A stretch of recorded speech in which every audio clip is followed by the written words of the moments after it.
Twibuke mu binyejana byo mu myaka yahashize, habayeho itotezwa, abana b'Imana baricwa, bahatirwaga kuzimya umucyo ariko banga kuwuzimya.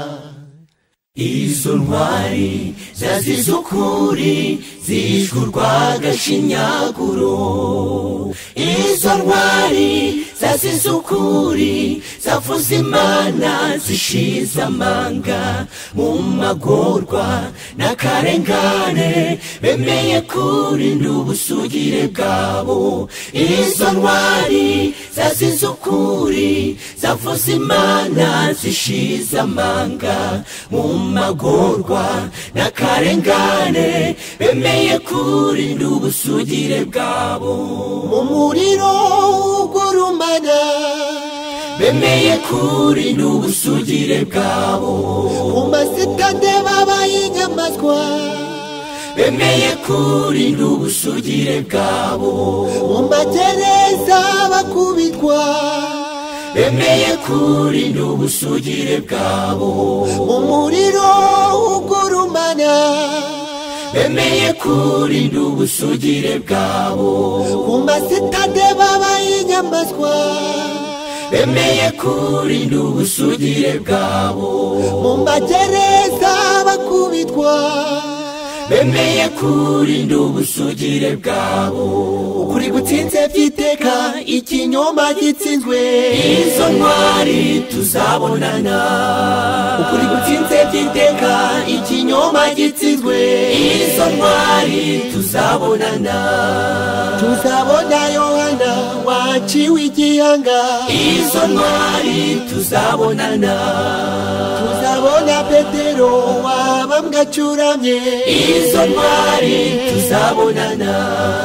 Tuzabona Sitefano watewe amabuye, izo ntwari tuzabonana.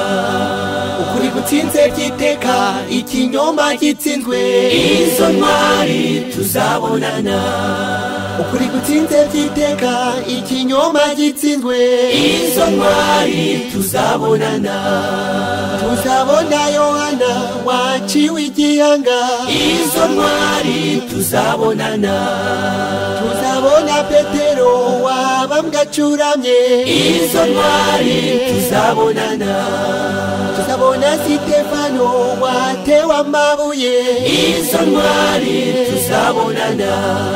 Tuzabona ingarezi wahamiriwe ku ntebe y'umuringa, ubwo yaragiye gutwikwa mwijwi rituje yoroheje, araririmba agira ati ndagukunda mwami, uzi ko ngukunda, ndagukunda Yesu bihebuje rwose, ndagukunda Yesu nawe urabizi, imirimo yanjye izabyerekana.